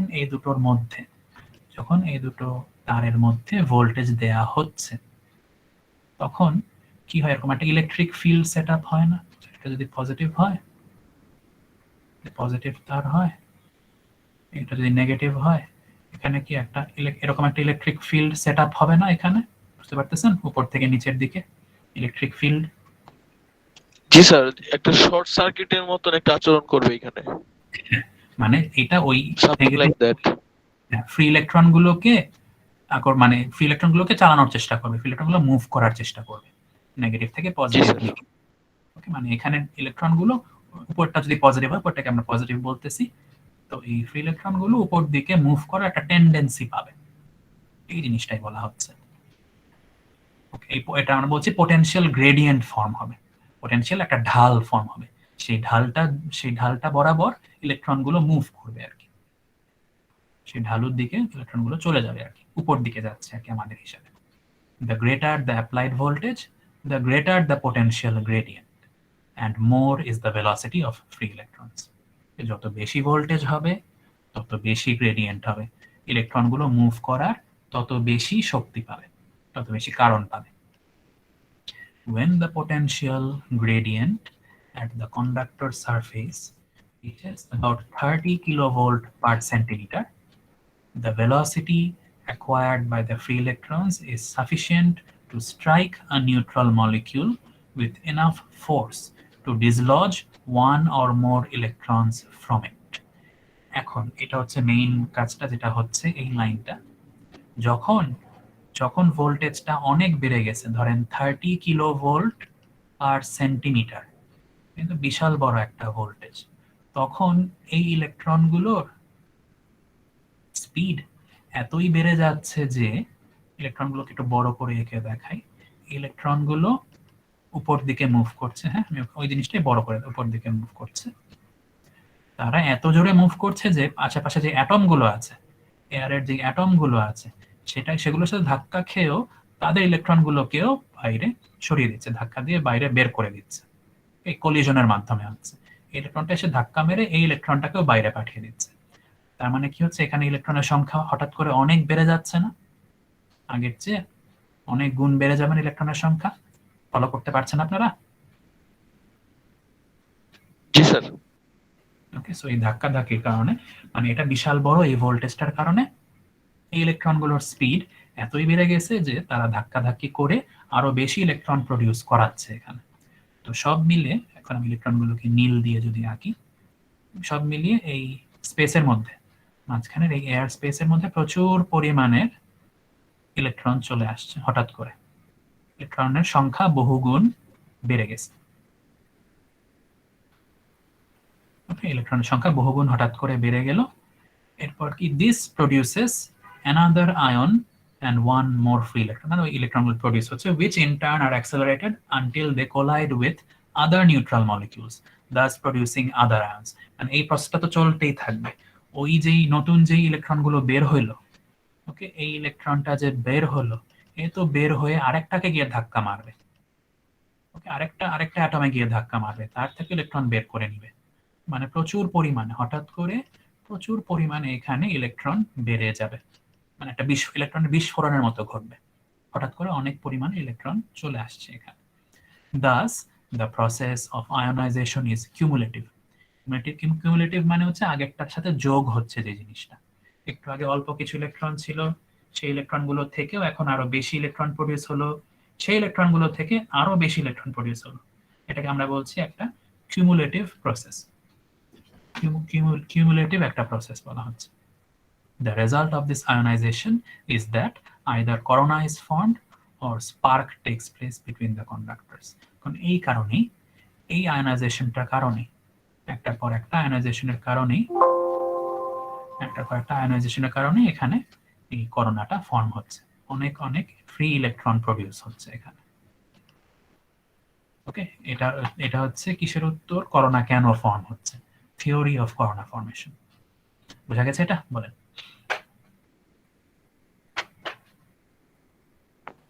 জি sir, বোঝা গেছে। ওকে, next পার্টে যাচ্ছি। কিছু 4টা factor আছে যারা করোনাকে এফেক্ট করে। একটা হচ্ছে, আমি এটা শর্ট করে বলতেছি, অ্যাটমসফিয়ার। করোনা কেন হচ্ছে? আয়োনাইজেশন অফ এয়ারের জন্য। এয়ারের মধ্যে আয়োনাইজেশনের জন্য হচ্ছে। Therefore, it is affected by the physical state of atmosphere. In stormy weather, the number of ions is more than normal, and as such, corona occurs at much less voltage compared with fair weather. যদি ওয়েদারটা ভালো থাকে, ভালো ওয়েদারের জন্য, ভালো ওয়েদারে এয়ারের মধ্যে আয়নের সংখ্যা কম হয়, এয়ারের মধ্যে ইলেকট্রনের সংখ্যা কম হয়, তো ভালো ওয়েদারে সহজে করোনা হয় না। যদি ওয়েদার খারাপ হয়, ঝড় আসে, ঝড়ো ওয়েদারে বা বৃষ্টির ওইরকম খারাপ ওয়েদারে করোনা খুব সহজেই হতে পারে। করোনাটা ছোট ভোল্টেজেই দেখা যায়। এরপর আসে কন্ডাক্টর সাইজ বা সারফেসের উপরে। কন্ডাক্টরটা কিরকম তার উপর ডিপেন্ড করে। শেপ অ্যান্ড কন্ডিশন মানে আমাদের ইয়ের উপর, কন্ডাক্টরের শেপের উপর নির্ভর করে, কন্ডাক্টরের কন্ডিশনের উপরে নির্ভর করে। The rough and irregular surface will give rise to more corona because unevenness of the surface decreases the value of breakdown voltage. যদি কন্ডাক্টরের সারফেসগুলো রাফ হয়, রাফ বা ইরেগুলার হয়, স্মুথ না হয়, তাহলে করোনা বেশি দেখা যাবে। তার মানে thus a stranded conductor has irregular surface and hence gives rise to more corona than a solid conductor. এর আগে আমরা স্ট্র্যান্ডেড আর সলিড পড়ে আসছিলাম না? স্ট্র্যান্ডেড মানে কি, যে বলছিলাম একটা তার না, অনেকগুলো তার পেঁচানো, এর মধ্যে অনেকগুলো তার পেঁচানো ছিল। মানে এগুলো যদি স্ট্র্যান্ডেড হয়, এই কন্ডাক্টরগুলো যদি স্ট্র্যান্ডেড হয়, তাহলে এখানে করোনা বেশি হবে। আর যদি সলিড হয়, যদি একটাই তার থাকে, তাহলে করোনা কম হবে। স্ট্র্যান্ডেড মানে করোনা বাড়বে বেশি। স্পেসিং বিটুইন কন্ডাক্টরস, যদি স্পেসিংটা অনেক বড় করা হয় ডায়ামিটারের তুলনায়, তাহলে করোনা নাও হতে পারে, অনেক বড় যদি করে ফেলা হয়। It is because larger distance between conductors reduces electrostatic stresses at the conductor surface, thus avoiding corona formation. যদি বহু দূরে নিয়ে যাওয়া হয়, হ্যাঁ, তাহলে করোনা কমে যাওয়া উচিত না? একটা কন্ডাক্টর এখানে আর একটা কন্ডাক্টর এইখানে, মধ্যে অনেক বেশি দূরত্ব হলে এখানে তো করোনার চান্স কমে যায়, সেটাই বলা হচ্ছে। ওকে, এই ডিসটেন্সটা যত বাড়ানো হবে, অনেক বেশি বাড়িয়ে ফেললে করোনার চান্স কমে যায়। আর অবশ্যই ভোল্টেজের উপরে, ভোল্টেজ যদি বেশি হয়, মানে ভোল্টেজ যদি কম হয়, তাহলে no change in condition of air, করোনার কোনো সম্ভাবনাই নাই। However, if line voltage has such a value that electrostatic stresses develop at conductor surface, make the air around the conductor conducting, then corona is formed. মানে line ভোল্টেজটা যদি ওই critical disruptive voltage ওই পর্যন্ত পৌঁছে যায়, প্রথম পেজে যেটা বলছিলাম, যদি ক্রিটিক্যাল ডিসরাপটিভ ভোল্টেজের সমান হয়ে যায় লাইন ভোল্টেজটা, তাহলেই কেবলমাত্র করোনাটা দেখা যায়। ওকে, এই 4টা পয়েন্ট। কোনো কোয়েশ্চেন কারো? বোঝা গেছে? বলুন। জি স্যার, বুঝছি। নেক্সট পেজে কিছু ফর্মুলা দেয়া আছে, আমি এই ফর্মুলাগুলো যাচ্ছি না। জি স্যার, বুঝা এই গেছে। চ্যাপ্টার থেকে কোনো ম্যাথের দরকার নাই। ওকে, নেক্সট পেজে, এই পেজে কিছু ক্রিটিক্যাল ডিসরাপটিভ ভোল্টেজের ফর্মুলা দেয়া আছে, এগুলো যাদের আপনাদের ইচ্ছা আছে। স্যার লাস্ট একটু কাইন্ডলি একটু বলে দিন বলতেছি, যে হ্যাঁ, চ্যাপ্টার বলে থেকে দিন, আমাদের কি? এইগুলো। ওকে জি স্যার। ওকে, এই পেজটা দরকার নাই, আমি কোনো ফর্মুলা রাখছি না। এখানে ওই ফর্মুলাগুলো দেয়া আছে। ক্রিটিক্যাল ডিসরাপটিভ ভোল্টেজের ফর্মুলা হচ্ছে এইটা। এরকম কিছু ফর্মুলা আছে, যাদের ইচ্ছা আছে তারা দেখে নিতে পারেন, এটা পরীক্ষার জন্য দরকার হবে না। এগুলো খুব সিম্পল কথাই, কঠিন কিছুই না। এই যে ক্রিটিক্যাল ডিসরাপটিভ ভোল্টেজ হচ্ছে এই পরিমাণ, ওকে, এই কন্ডিশনের জন্য, ওকে, এগুলো দেখতে পারেন, আমার জন্য দরকার নাই। ওকে, নেক্সট পেজে আসি। Advantage and disadvantage of corona form হওয়া অ্যাডভান্টেজ কি? Due to corona formation, the air surrounding the conductor becomes conducting, and hence virtual diameter of the conductor is increased. Increased diameter reduces the electrostatic stresses between the conductors. এটা একটা বলতেছি, এটার মানে কি। দ্বিতীয়টা হচ্ছে corona reduces the effects of transients produced by surges. আচ্ছা, প্রথমটায় যেটা বলা হচ্ছে, করোনার কারণে এরকম একটা অবস্থা প্রডিউস হচ্ছে, এরকম একটা গ্লো প্রডিউস হচ্ছে। বলা হচ্ছে যে আগে কন্ডাক্টরটা ছিল, কন্ডাক্টরের এরিয়া ছিল এতটুকু। এখন আমরা মনে করতে পারি যে কন্ডাক্টরটা নিজেও বড় হয়ে গেছে, মানে এটাকে তার একটা ভার্চুয়াল ডায়ামিটার চিন্তা করা যেতে পারে, এটা হচ্ছে এই পর্যন্ত বিস্তৃত। আমরা বলতে পারি যে কন্ডাক্টরের ডায়ামিটারটা বেড়ে, রেডিয়াসটা বেড়ে এতটুকু হয়ে গেছে, ওকে, আর এটারটা বেড়ে এতটুকু হয়ে গেছে, এফেক্টিভ রেডিয়াসটা। এটা বাড়ার ফলে বলতেছে কি, ইলেকট্রোস্ট্যাটিক স্ট্রেসের পরিমাণটা কমে আসে, আর দ্বিতীয়টা হচ্ছে করোনার কারণে কোন রকমের সার্জের জন্য, যেমন করোনা হলে কি করোনা মানে কি, এদের মধ্যে ডিসচার্জ হয়ে যাচ্ছে। ধরেন এই হলুদ রঙের যে ডিসচার্জটা দেয়া হয়েছে, ধরেন কোনো কারণে সার্জ হলে, বা ধরেন লাইটনিং স্ট্রাইক হলে লাইটনিং থেকে প্রচুর পরিমাণ এনার্জি এখানে চলে আসে। সেই এনার্জিকে ডিসিপেট করার একটা উপায় হচ্ছে এরকম, তারটা পুড়ে না গিয়ে এদের মধ্যে দিয়ে এনার্জিটাকে পাস করে দিচ্ছে। উপরের তারটা, এই তারটা পুড়ে না গিয়ে এই তারটা হঠাৎ করে অনেক বেশি পরিমাণে এনার্জি চলে আসছে, মানে সার্জ চলে আসছে, প্রচুর পরিমাণে এনার্জি আসে, যেমন তাকে লাইটনিং হিট করেছে এমন একটা অবস্থা। তো এই তারটা পুড়ে না গিয়ে, ইনস্টেড অফ বার্নিং, সে এনার্জিটাকে এই মধ্যে পাস করে দিছে। এইটা একদিক দিয়ে ভালো, তারটা অক্ষত থাকলো। ওকে, এই দুটো হচ্ছে সুবিধা, কিন্তু অবশ্যই সুবিধার চেয়ে অসুবিধা বেশি। And disadvantages. Corona is accompanied by a loss of energy. This affects the transmission efficiency of the line. Corona মানেই কিছু এনার্জি লস হয়ে যাচ্ছে, তো এই কারণে লাইনের এফিসিয়েন্সি কমে যাচ্ছে। Ozone is produced by corona and may cause corrosion of the conductor due to chemical action. আশেপাশে যে ওজোন গ্যাসটা প্রডিউস হচ্ছে, এই O3 গ্যাসটা যে প্রডিউস হচ্ছে, এটা এই তারের সাথে রিঅ্যাক্ট করতে পারে, তার সাথে রিঅ্যাক্ট করে তাকে ক্ষয় করে ফেলতে পারে।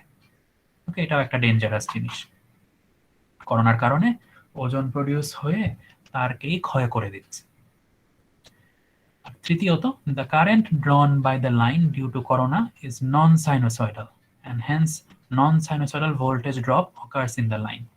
This may cause inductive interference with neighboring communication lines. অবশ্যই একটু আগে বলা হচ্ছিল রেডিও ইন্টারফিয়ারেন্স ঘটায়। এখানে যে ভায়োলেট গ্লোটা প্রডিউস হচ্ছে, প্রচুর পরিমাণের চার্জের আগমন ঘটছে। ওকে, এই তারের দুই পাশে প্রচুর পরিমাণের চার্জ ঘটছে। এর আশেপাশে দিয়ে যদি অন্যান্য কোনো ট্রান্সমিশন লাইন থাকে, ধরেন পাশে একটা টেলিফোন লাইন গেছে, পাশ দিয়ে একটা টেলিফোন লাইন চলে গেছে, ওদিক দিয়ে ওই পার্ট দিয়ে একটা টেলিফোন লাইন চলে গেছে, সেটাও এফেক্টেড হয়। হঠাৎ করে প্রচুর পরিমাণের এখানে চার্জ চলে আসে, এটা অন্যান্য কমিউনিকেশনকেও বাধাগ্রস্ত করে। টেলিফোনের লাইন, মোবাইল টেলিফোন লাইন থেকে শুরু করে ল্যান্ডলাইন, ওইগুলো ক্ষতিগ্রস্ত হতে পারে, কমিউনিকেশনটা ডিসরাপ্টেড হয়।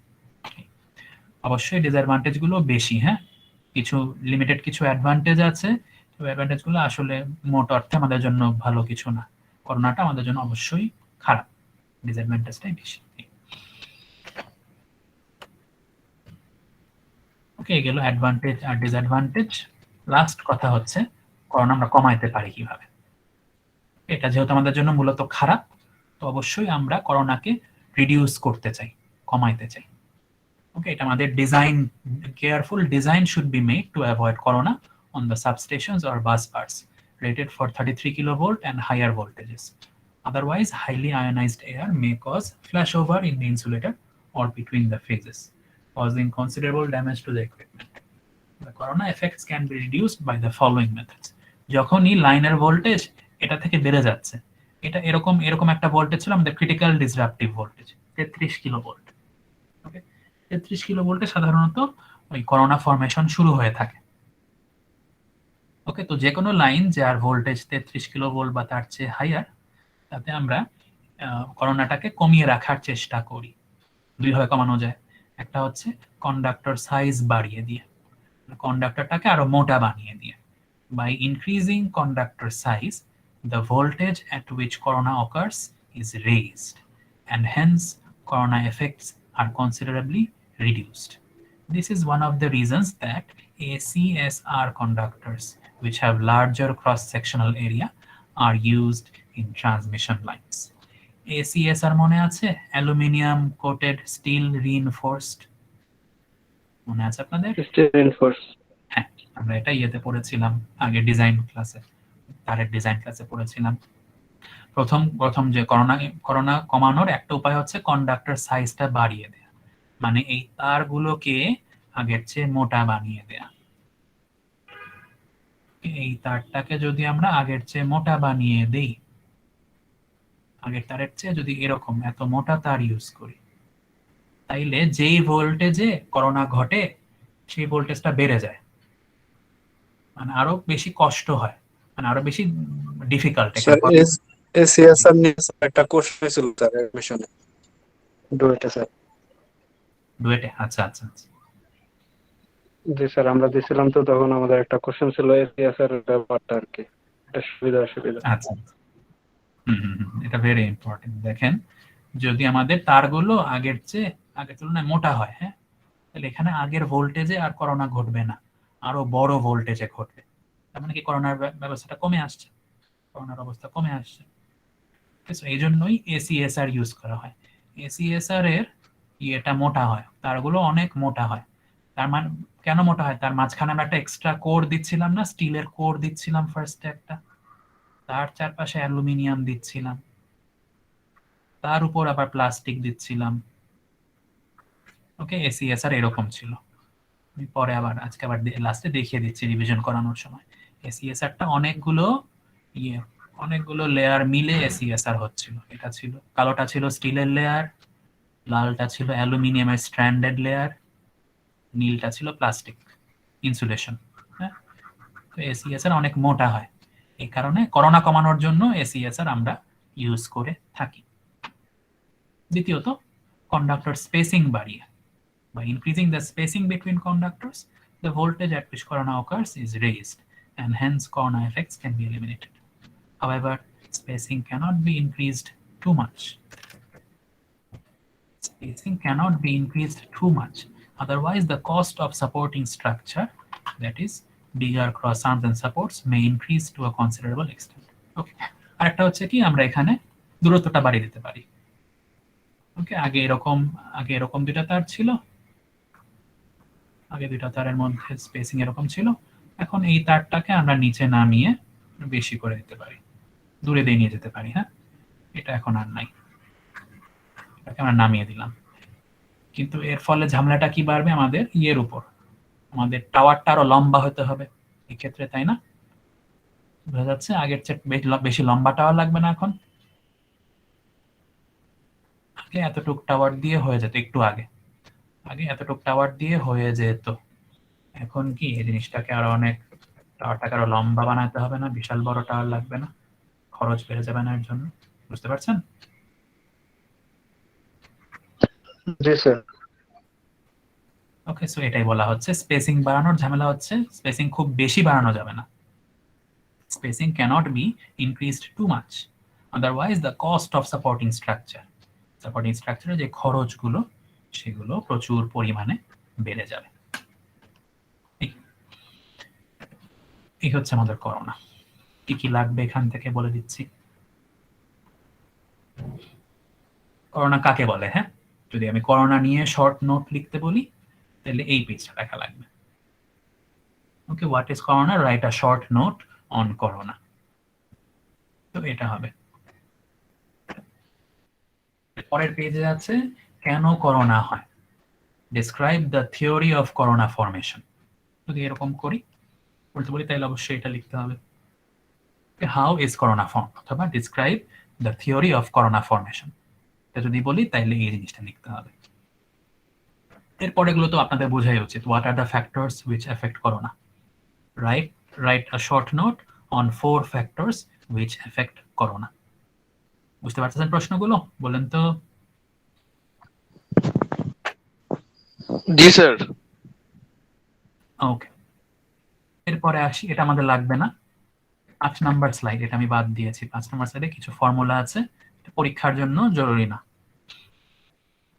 Write down few advantages and disadvantages of corona. এরকম আসতে পারে। And how can we minimize the effect of corona? এই এগুলোই লাগবে, জাস্ট থিওরি গুলোই লাগবে। ক্লিয়ার? যিনি কোশ্চেন জিজ্ঞেস করেছিলেন কিরকম কোশ্চেন আসতে পারে বুঝতে পারছেন আপনি? জি স্যার, বুঝতে পারছি। Thank you sir. ওকে, তো এই গেল আমাদের আজকের লেকচার 7। আমি আবার পুরোটাই একটু বলে দিচ্ছি, পুরো সিলেবাসটা একবার বলে দিচ্ছি, ফাইনাল নিয়েও একটা ধারণা দিয়ে দিচ্ছি। আমাদের ফাইনাল হচ্ছে, আমরা মিড টার্মের আগ পর্যন্ত মডিউল 3 পর্যন্ত দেখেছিলাম। মডিউল 3 পর্যন্ত দেখেছিলাম। ফাইনালে রাখছি আমি মডিউল 4 এবং মডিউল 5, এই দুইটা মডিউল। আমাদের ফাইনাল সিলেবাস হচ্ছে মডিউল 4 এবং মডিউল 5। মডিউল 4 এ 2টা স্লাইড আছে, মডিউল 5 এও 2টা স্লাইড আছে। মডিউল 4 এর স্লাইডগুলো হচ্ছে লেকচার 4 এবং লেকচার 5। মডিউল 5 এর স্লাইডগুলো হচ্ছে লেকচার 6 এবং লেকচার 7। আমি সবগুলোই ছোট করে একটু রিমাইন্ডার দিয়ে দিচ্ছি। লেকচার 4 এ শুরুতে অনেক রকমের থিওরি ছিল, বিভিন্ন রকমের কন্ডাক্টর, বিভিন্ন রকমের সাপোর্ট, এগুলো নিয়ে পড়া শুরু করেছিলাম আমরা। কোনটাকে কি বলে, কন্ডাক্টরের প্রপার্টি গুলো কি কি, এগুলো ছিল। বিভিন্ন রকমের কন্ডাক্টর, এই যে এটা ছিল কপার, এটা ছিল অ্যালুমিনিয়াম, এটা ছিল ACSR। দেখছেন এই যে মাঝখানে একটা স্টিলের কোর আছে, তার চারপাশে স্ট্র্যান্ডেড অ্যালুমিনিয়াম আছে। এটা অনেক মোটা হয়, একটু আগে যেটা বললাম, aluminium conductor, steel reinforced. Conductor গুলো অ্যালুমিনিয়ামের, তার এগুলোই মাঝখানে অতিরিক্ত একটা স্টিলের কোর দিয়ে দেওয়া হয়, তো এটা শক্তি বেশি হয়। ACSR, galvanise steel, cadmium, copper, এগুলো মূলত থিওরির জন্য। আমরা সাপোর্ট গুলো দেখেছিলাম, সাপোর্ট হতে পারে পোল, হতে পারে বা স্টিলের টাওয়ারও হতে পারে। পোলের অ্যাডভান্টেজ ডিসঅ্যাডভান্টেজ এগুলো দেখেছিলাম, স্টিল টাওয়ারের অ্যাডভান্টেজ ডিসঅ্যাডভান্টেজ এগুলো দেখছিলাম।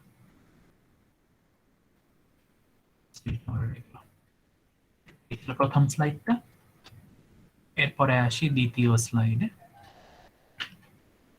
দ্বিতীয় স্লাইডটা আমাদের ইয়ে ছিল ইয়ে নিয়ে, ইনসুলেটর গুলো নিয়ে। প্রপার্টি গুলো দেখেছিলাম, এখানে কয়েক ধরনের ইনসুলেটর হয় সেটা দেখেছিলাম। আমি পড়িয়েছিলাম, ডিটেইলে পড়িয়েছিলাম পিন টাইপ এবং সাসপেনশন টাইপ, এই দুটো নিয়ে ভালো মতো পড়তে বলেছিলাম। পিন টাইপের আছে এই পেজে, সাসপেনশন টাইপ আছে পরের পেজে। এরপরেরটা স্ট্রেন এবং শ্যাকল, এগুলো ডিটেইলে যাই নাই, জাস্ট নামটা জেনে রেখে। ওকে, নামগুলো জানা লাগবে, স্ট্রেন ইনসুলেটর এবং শ্যাকল ইনসুলেটর, এবং আগের দুইটার পিন এবং সাসপেনশন টাইপ, এই দুটো ডিটেইলস জানতে হবে। ওকে, এরপর চলে গেছিলাম আমরা, এগুলো ডেরিভেশন পড়ি না, আমরা চলে গেছিলাম ওই স্ট্রিং এফিসিয়েন্সির কিছু ম্যাথ। মেইন ফর্মুলা ছিল এই ফর্মুলাটা। ওকে, এটা ছিল পটেনশিয়াল ডিস্ট্রিবিউশনের ফর্মুলা। আমরা আমাদের লাগতো না। ডেরিভেশনের কোনো দরকার নাই, এই ফর্মুলাটা দরকার ছিল।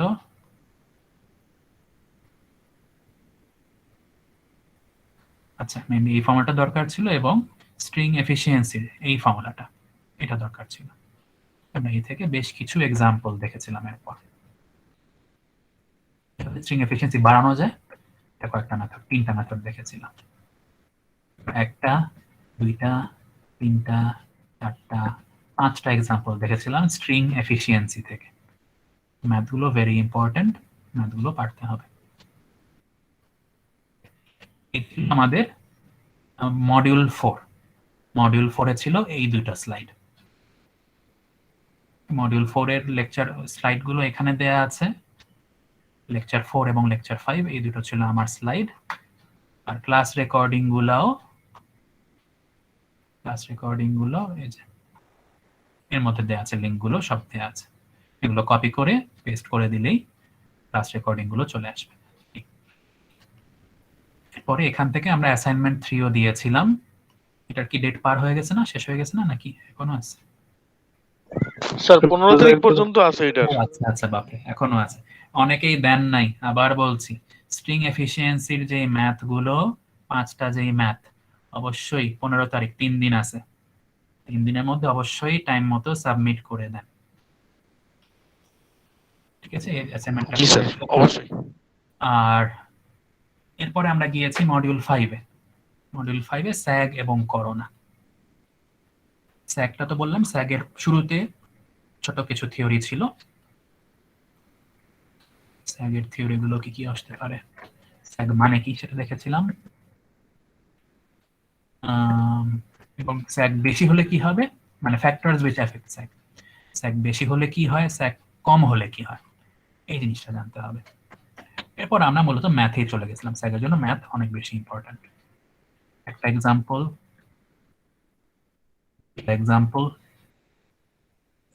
স্যার সেকের প্রমাণগুলো কি ইম্পর্টেন্ট?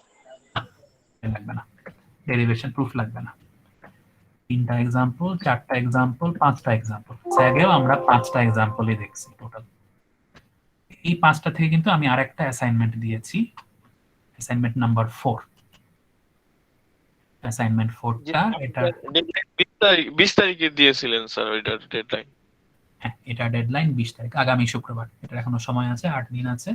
এই যে এই 5টা এক্সাম্পল, হ্যাঁ, স্যাগের 5টা এক্সাম্পল, 8.17, 18, 19, 20 এবং 23, এই 5টা এক্সাম্পল সলভ করে আপলোড করবেন আগামী জি স্যার। শুক্রবারের মধ্যে।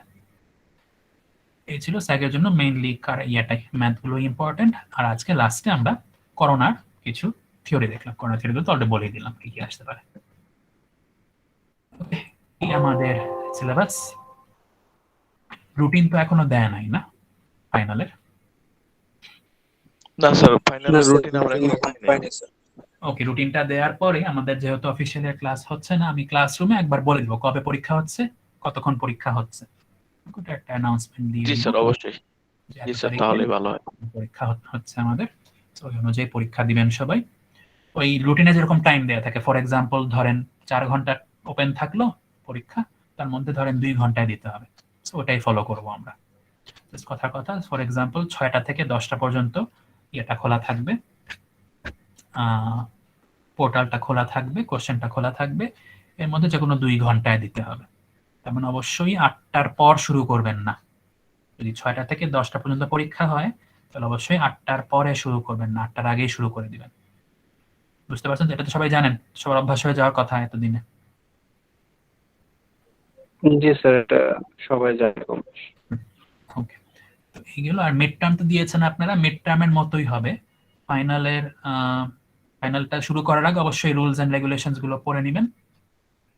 যেমন মিড টার্মে যেরকম ছিল, 2.5 ঘন্টা পরীক্ষা ছিল, এতটুকু সময় খোলা ছিল, এর মধ্যে 1.5 ঘন্টা আপনাদের দিতে হচ্ছিল। ফাইনালের রুটিনে যা দেওয়া থাকবে সেই অনুযায়ী আমাদের টাইমিংটা হবে। আমি যা যা লিখতে বলবো, যেখানে যেখানে লিখতে বলবো, অবশ্যই সুন্দর করে সেটা লিখবেন। ওকে, ফাইনাল তো হয় 30 মার্কের আমাদের। Final 30 marks. কোশ্চেন থাকবে 5টা বা 6টা?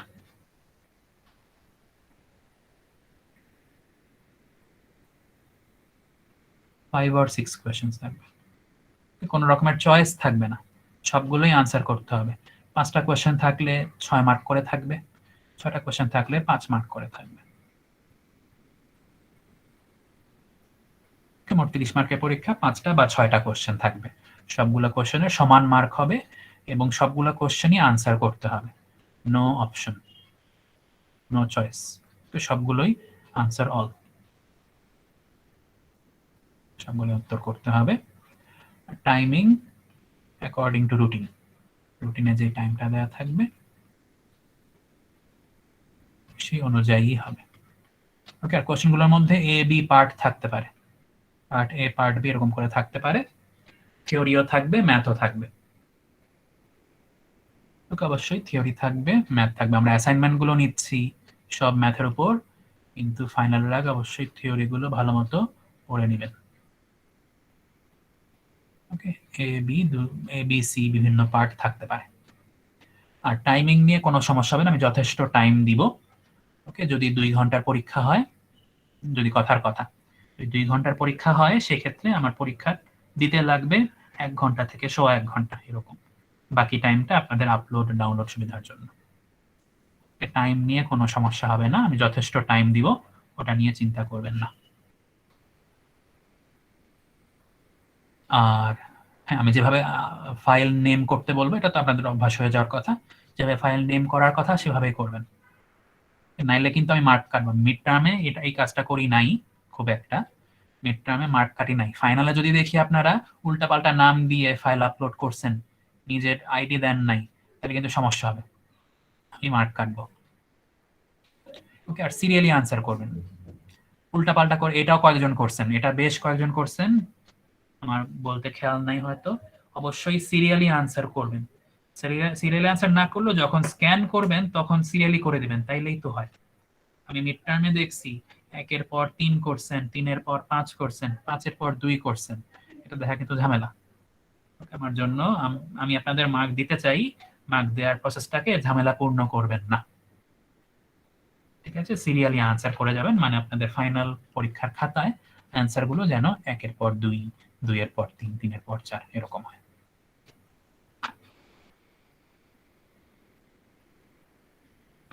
ওকে, আর কোনো কোশ্চেন কারো? এই গেল আমার, আর কিছু বলার নাই।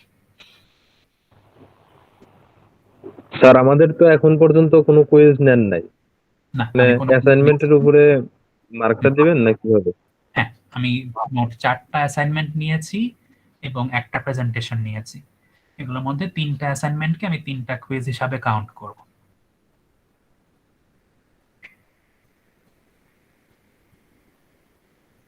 বুঝা গেছে? জি স্যার, তাহলে অনেক ভালো আর কি আমাদের। জি স্যার, অনেক ভালো হয়েছে। আর আপনি প্রেজেন্টেশনটাও নিয়ে আরেকটা কথা নিয়েছেন, বলতে ঝামেলা পারছি? অনেক কমে হ্যাঁ, গেছে বলেন আমাদের। যারা, বলেন। অনেক মানে আর কি, নাহলে প্রেশার হয়ে যেত। Thank you sir. ওটা তো অলরেডি বলছি, আমি কুইজ নিলে কি হয় সেটা আমিও জানি, আপনারাও জানেন। ওকে, ওরকম কুইজ নেওয়ার চেয়ে আপনারা সিনসিয়ারলি অ্যাসাইনমেন্ট করে জমা দেন, এটাও অনেক ভালো। ওকে, আমার যেটা মনে হয় অনলাইন টার্মে এই। আর কারো যদি এখনো কোনো অ্যাসাইনমেন্ট বাকি থাকে, হ্যাঁ, অ্যাসাইনমেন্ট 1, 2, 3, মানে 3 তে এখনো টাইম আছে, যদি অ্যাসাইনমেন্ট 1, 2 বা প্রেজেন্টেশন বাকি থাকে, এর মধ্যে সাবমিট করে দিয়েন, আমি লেট হিসাবে ওটাকে সাবমিট গ্রহণ করব, কিন্তু মিসিং রাখেন না। মিসিং থাকলে কিন্তু আমার মার্ক দেওয়ার কিছুই নাই, লেট করে সাবমিট করলাম, এটা পার্শিয়াল মার্ক অ্যালাউ করব। যদি কারো অ্যাসাইনমেন্ট বা প্রেজেন্টেশন এখনো বাকি থেকে থাকে, অবশ্যই এই এর মধ্যে 15-20 তারিখের মধ্যে, 20 তারিখে লাস্ট ডেট দিছি আমি, অবশ্যই 20 তারিখের মধ্যে সকল অ্যাসাইনমেন্ট, সকল প্রেজেন্টেশন সাবমিট করে দিয়েন সবাই। ঠিক আছে, আর কেউ, অন্য কারো কোনো প্রশ্ন?